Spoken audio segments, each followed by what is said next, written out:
spécial bi lan la mu war a wuute mooy le maire de la ville de Dakar est d'office président du conseil d'administration. Tout à fait. Mais dañ leen di tegal ne l'hôpital Abass Ndao obéit aux textes législatifs et réglementaires de tous les établissements publics de santé. On est sous tutelle technique du ministère de la santé. Mais engagement yi état bi jëloon est-ce que respecté na ko. Depuis 2011-2012 état bi dafa ñëw commencé fal directeur par décret comme ce qui s'est fait dans les autres EPS. Le premier directeur nommé par décret c'est le docteur Youssouf Ndiaye. Donc jusqu'à aujourd'hui état mi ngi caaban loolu subvention état ñu koy jox ba tey. Personnel bi état mi ngi recruter di indi personnel matériel état ngi ci dugal loxo. Comme ville de Dakar également mi ngi ci dugal loxo. Prise en charge bi. Donc pour dire que il y a pas de problème sur les textes en tant que tel. Prise en charge bi à l'image des travailleurs de la CTO. foofu laay waxee. Prise en charge bu demee nan. xam nga état bi dafa jëloon ay engagement voilà ni dina leen jël. dama bëgg xam loolu fan la toll. mairie bu Dakar aussi c'est vrai que Soham Wardini mooy PCA bi daan na dugal 200 millions ci jamono yooyu. ci matériel médical tey est-ce que loolu mi ngi continuer dafa wàññeeku wala dafa yokk. Soham Wardini dafa def sax lu ëpp loolu. ndax du temps du maire Khalifa Sall dañoo joxoon xaalis nit ñi séddoo ko maanaam ñu fay si ay bor si bi lan si xaalis yi mu maire ne dootu joxati xaalis. ñu ñëw léegi ne dañuy joxe investissement donc soo gisee scanner bi nekk Abass Ndao ville de Dakar a koy indi soo gisee ophtalmo bi nekk foofu ville de Dakar a koy indi donc centrale oxygène bi nga xamante ne ñoo ko am muy centrale bu gën a mag Sénégal ville de Dakar a ko fa def donc actuellement lancé nañ DAO dossier d'appel d'offres pour pôle mère enfant projet bu ville de Dakar lay def ville de Dakar également ànd na ñun pour indi IRM. D'accord. maanaam pour accompagner juste capacité Abass Ndao mu mën a. contrat de performance bi nag lancé nañ ko fu mu toll. donc contrat de performance actuellement dañoo nekk waa coopération luxembourgeoise projet juste CEN 014 pour rehausser le plateau technique. Donc le projet est financé et ficelé déjà. C'est 3 milliards, une première phase de 500 000 euros, c'est-à-dire 326 millions. wax nañ aussi tamit que ni Khalifa Sall amoon na projet bu rëy. ci hôpital bi mais dañ ko xeex dëgg la wala dëgg. non projet bu Khalifa am foofu hôpital état wala maire yi continuité la tant que ñu ngi koy budgété ñu ngi koy exécuté. mais est-ce que loolu am na wala amul. forme ba mu ñëwee mi ngi continuer. ophtalmo bi ville de Dakar ko équipé. Tabako équipé ko en mais ambition bi mu amoon ci Abass Ndao ndax Abass Ndao ñu bëri fa la ñu juddoo. ba léegi mi ngi fa. voilà ba léegi dafa gën a jéggi dayoo pourquoi parce que le ministère da ci dugal loxoom bu baax ndax personnel bi nga xam ne dafa toogoon amuñu kenn ku ko jël. ville de Dakar ne mënu ko jël parce que am na juste lu xooju si ndodam ba mënul jël personnel ba parce que am na personnel boo xam ne volontaire yi ñu ngi fa mënu leen jël.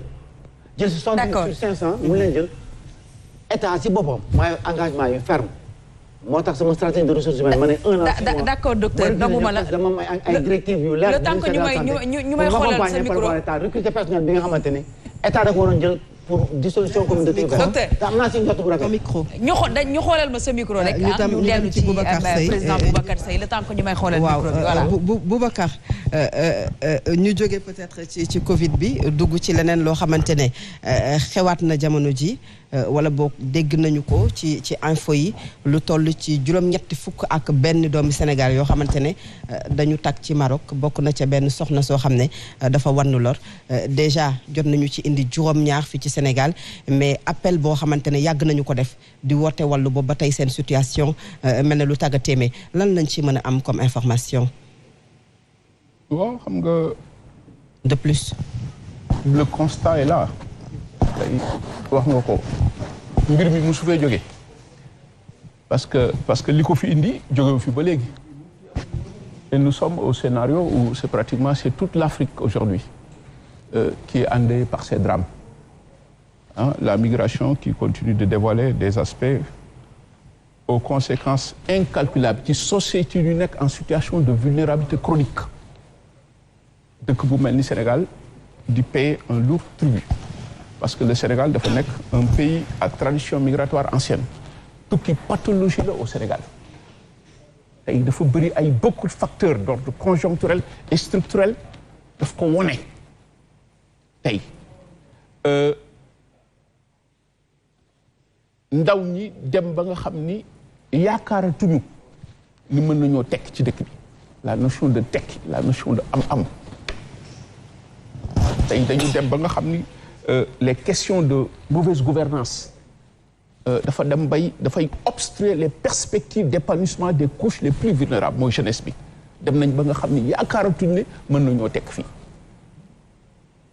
le chômage endémique des jeunes structurel et chronique yooyu yëpp tey dajewaat mu juraat tey njaaxum yi yoo xam ne mosu fi jóge soo xoolee xëy na depuis 2019 avec Covid bi dañu demoon sax ba fàtte ces drames là en Méditerranée mais tey la gën a yokk gis nga premier semestre 2021 bi il y a eu plus de 1000 morts en Méditerranée un rapport de l'OIM parle de 1126 morts en Méditerranée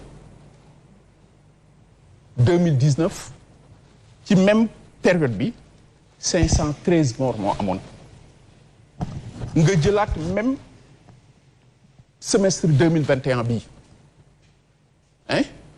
15 300 doomu aadama delloo nañ leen Libye contre 7 426 en 2019 mu nekk 3 fois plus li am ñi dee en Méditerranée ñu ngi ko évaluer ci 946 en Méditerranée ñi dee ci Méditerranée 946 dont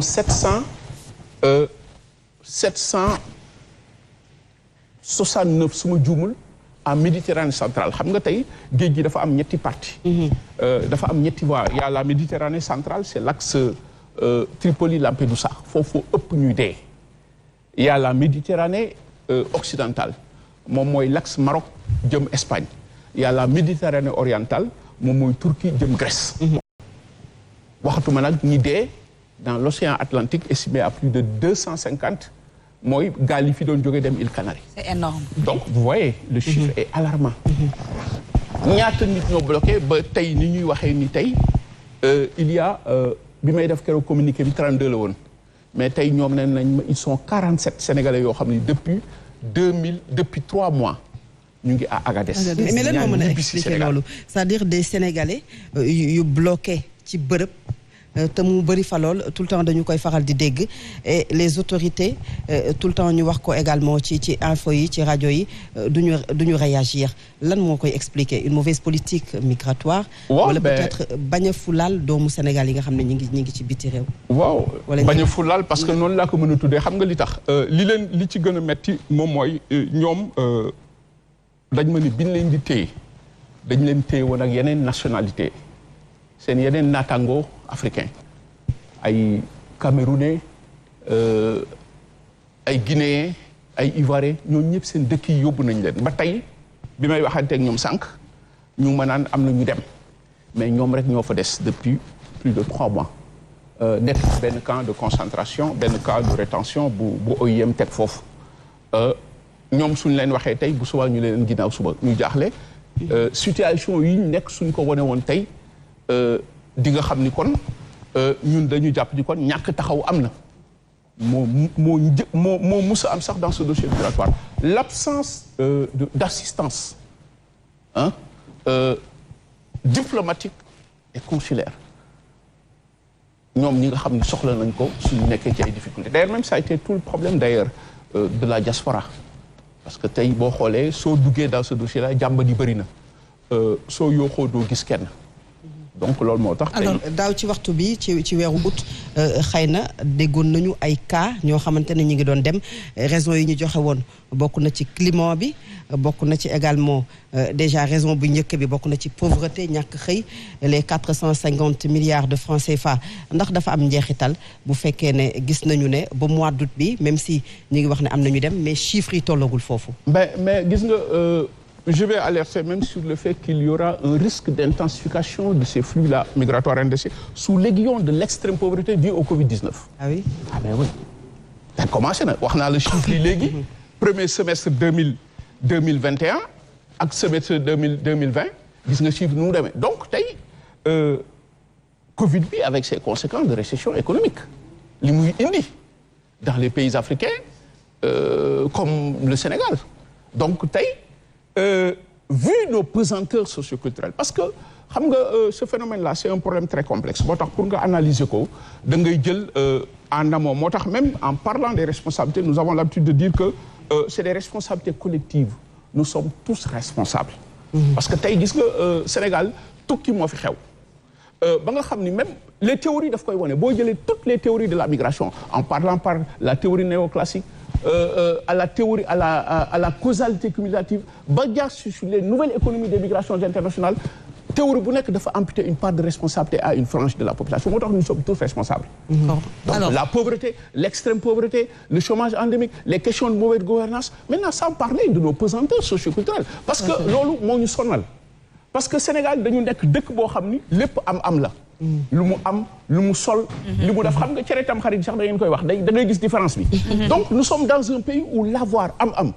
dañ ko teg au-delà de l'être qui est l'incarnation des valeurs intrinsèques. D'accord. donc dëkk boobu. nous allons vers l'aliénation. beneen bi c'est important. Il y a une relation linéaire entre liggéey ak am. kër gi buggaan xëyu rek mu mel nii dafa am des étapes. ba nga xam ni on a défroqué cela moo tax il faut que ñu delloo si waat il faut ñu déconstruire pour reconstruire nos identités suñ ko deful duñ ci génn parce que on aura beau créer des emplois faire des choses mais tant qu'on ne crée pas cette révolution épistémologique socioculturelle puisque doomu Afrique yi xam ni ñoom ñoo war a jariñ Afrique c'est l'heure des perspectives yenn ci sunu xel yi sax dafa tayal ba nga xam dañ naan la xaalis kenn du ko liggéey dañ koy lijjanti voilà il faut casser cela il faut que ñu dellu si waat aux valeurs c'est-à-dire qu'il faut reconstruire il faut revoir le système éducatif qui crée des odyssées périlleuses il faut revoir beaucoup de facteurs moo tax nous sommes tous responsables tant que toogu nañu nag waxtaan dans une démarche collective créer ce qu'on appelle les assises de la migration toog waxtaan. mais conseil national pour l'insertion des jeunes bi nga xamante ne bi mbas mi jógee ba ñuy wax 480 morts à cette période ci le président de la République après son tweet mu jël cette décision en conseil des ministres dafa doxul wala bu ñu yeggee ci chiffres yi nga xam ne joxe nga ko pour comparer trimestre 2019 ak trimestre 2021. moi j'ai un problème man je ne suis pas dans une démarche ŋaññe.